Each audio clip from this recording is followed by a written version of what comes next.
કે જ્યારે મારે 4.5 વર્ષની ત્યારે મારે બંને ટ્વિન્સ જોડવા દીકરીઓ છે. એ જ્યારે 2 વર્ષની હતી અને સુરતની બહારના કાર્યક્રમો માટે મારે અવારનવાર જવાનું થતું. ઘણી વખત એવું બનતું કે હું બસના, રિક્ષાના, ટ્રેનના, કોઈ પણના ટ્રાવેલિંગમાં હોઉં અને દીકરીને ફોન કરું તો રડાઈ જાય. એનાથી મારાથી બંનેથી રડાઈ જાય. તો એમ થાય કે ખરેખર પૈસો એટલો બધો મહત્ત્વનો હશે?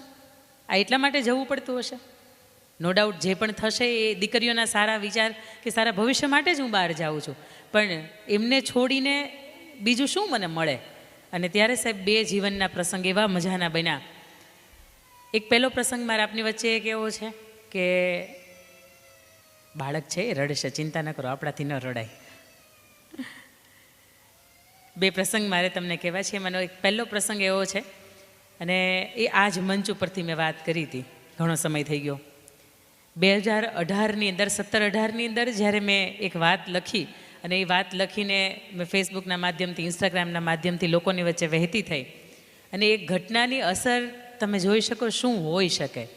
એક દંપતી, છોટાઉદેપુરની આ ઘટના, અને એ દંપતીની વચ્ચે બન્યું એવું કે બેનબા આણું ગયા હતા અને આણુંથી પરીને પાછા ફર્યા એટલે દીકરો 1.25 વર્ષનો સાથે પોણા એક વર્ષનો તો 1.25 વર્ષનો થયો. ત્યાં સુધીમાં બન્યું એવું કે ઘણી વખત કોઈ વાતની અંદર મગજમારી થઈ જાય.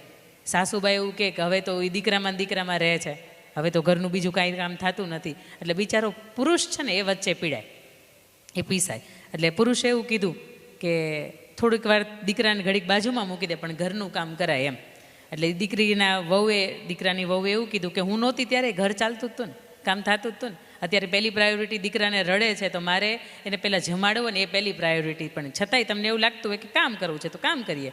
આવું રોજ મગજમારી થાય. એટલે એક વખત દીકરાની વહુએ એવું કીધું કે મારું તો અહીંયા રહેવું ન રહેવું કાંઈ ફેર નથી પડતો, રોજ આવી જ મગજમારી છે. તો એટલે દીકરાએ એવું કીધું કે તો જતી રહે ને તાર પિયર. આ જ વાત, આટલી જ એવી વાત, અને એની અંદર એ દીકરાની વહુ છે એના પિયર જતી રહી. છૂટું ન થયું, અબોલા થઈ ગયા, 2 પરિવારની વચ્ચે સંબંધ તૂટી ગયા અને વર્ષો સુધી, એટલે એ દીકરો 1.5 વર્ષનો હતો ત્યારથી લઈને એ દીકરો 10.5 વર્ષનો થઈ ગયો ત્યાં સુધી ન એકબીજાને મળ્યા છે, ન એકબીજાની સાથે વાત થઈ છે, ન એકબીજાએ કોઈ આ સંબંધ સુધારવા માટેનો પ્રયત્ન કર્યો છે, કશું જ નથી થયું. અને ત્યારે બને એવું કે મેં એક વાર્તા લખી હતી ને, વાર્તાનું નામ હતું બંધન. કે આખી જિંદગી એક પુરુષે પોતાની પત્નીને એવું કહ્યું હોય કે હું પહેરું એમ જ, હું કહું એ પ્રમાણે જ પહેરવાનું છે, હું કહું એ પ્રમાણે જ ચાલવાનું છે, હું કહું એ પ્રમાણે જ સંબંધ નિભાવવાનો છે, હું કહું એમ જ કરવાનું છે, હું એમ કહું કે મને આ શાક નથી ભાવતું ઘરમાં બનવું ન જોઈએ. એટલે આખાય પુરુષે આખી જિંદગી કાઢી હોય અને પછી એ સ્ત્રી છે એ કોઈ પણ રીતે મૃત્યુની અવસ્થામાં છેલ્લે એ ખાટલે પડે અને પુરુષને અંદરથી સમજાય કે હવે આ ઝાઝા સમયની મહેમાન નથી. અને ત્યારે એને અંદરથી એમ થાય કે આખી જિંદગી આવી રીતે હાય હોય ને હૈયાપીઠમાં કાઢી નાખી, એના કરતાં બેટર હતું કે જે જીવન ભગવાને આપ્યું હતું એને માણ્યું હોત તો મજા હતી. આવી જ કંઈક વાતનો એ જે ઘટનાનો સાર હતો ને એ કંઈક આવો હતો. એ વાર્તા વોટ્સઅપના માધ્યમથી ફરતી એ ભાઈ સુધી પહોંચી અને એ ભાઈ આખી વાર્તા વાંચી અને અંદર સમજાણું કે આ ભૂલ મારી જ હતી, પણ સામેવાળાને હવે સમજાવવા કેમ, વાત જ નથી થઈ. એ નથી ખબર કે વોટ્સઅપ નંબર એનો છે કે નહીં, પણ છતાં એણે પ્રયત્ન કર્યો. એ નાનકડી વાત હતી, એની પાસેથી કોઈ ફોરવર્ડ કરેલી અને ફરીથી એણે એનામાંથી ફોરવર્ડ કરી અને એ જે તે એના પત્ની હતા, એના અર્ધાંગના હતા, એમને એ વાત મોકલી આપી.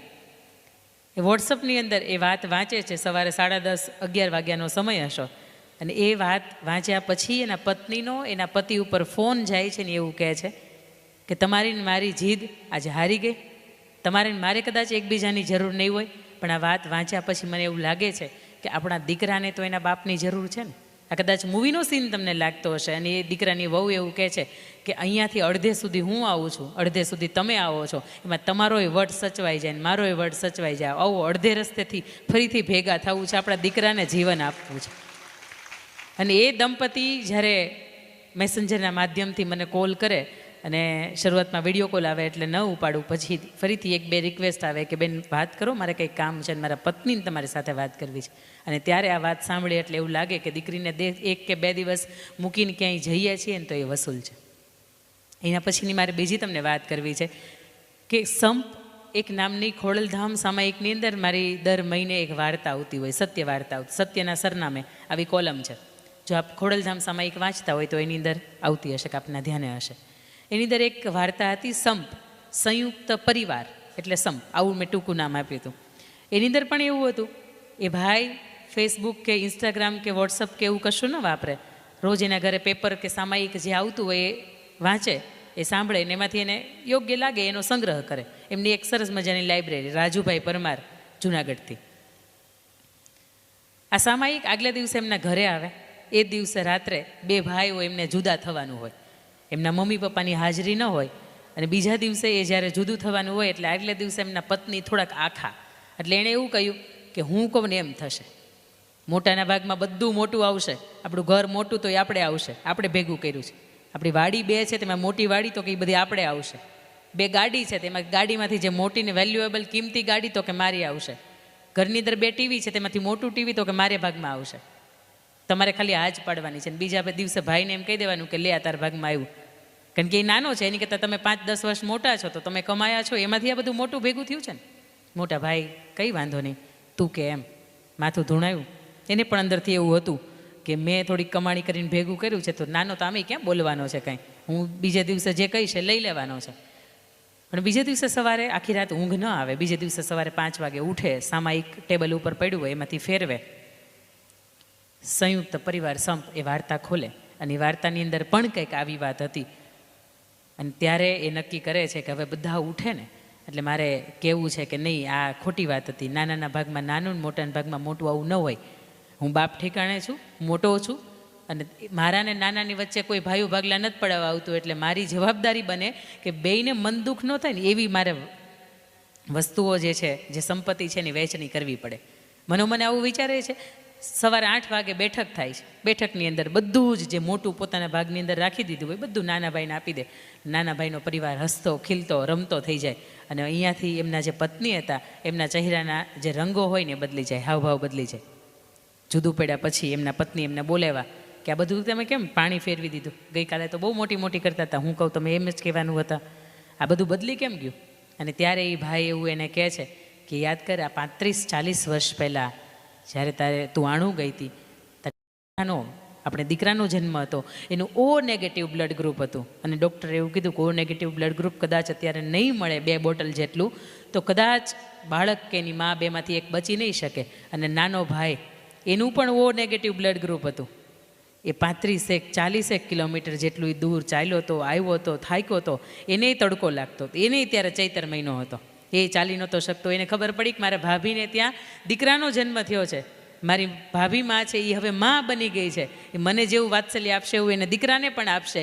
એ માત્ર 22 વર્ષનો હતો, એણે પગમાં ચપ્પલ લઈ નહોતા પહેર્યા, અને 35 કિલોમીટર 40 કિલોમીટર સુધી ભાગતો હાંફતો આવ્યો હતો, કારણ કે એ તને લોહી દઈ શકે, કારણ કે એનું એ નેગેટિવ ઓ નેગેટિવ હતું. અને એ ત્યાં જઈને તને એને લોહી આપ્યું ને ત્યારે આજે તું અને આપણો દીકરો બે જીવતા છીએ. અને હવે હું અત્યારે સમય એવો છે કે મારે એને આપવાનું છે. આનું ઋણ છે ને, કરજ એનું ચૂકવવાનું છે. અને એ કરજ ચૂકવવા માટે હવે હું મોટાનું મોટા પાસે, નાનાનું નાના પાસે ન રાખી શકું, એને મારે આપવું પડે. અને એ પછી બપોર પછી એ જે ઘટના બની હતી એ પછી 4 વાગ્યાની આસપાસ એ ભાઈનો ફોન આવે છે. એક મારો જાહેર નંબર છે, મારો નંબર તમે સર્ચ કરો અંકિતા મુલાણીનો કોન્ટેક્ટ નંબર તો તમને મળી જાય. એટલે એ ભાઈએ મને બપોર પછી 4 વાગ્યાને ફોન કર્યો ને તમે આખી એની જે ઘટના કીધી ત્યારે એવું લાગ્યું કે નહીં, ઘરની બહાર જવું અને ક્યારેક બાળકને આંખમાંથી 2 આંસુ પડી જાય છે ને તો એ વસૂલ છે. કારણ કે કોકના હૈયાની અંદર ટાઢક થાય છે.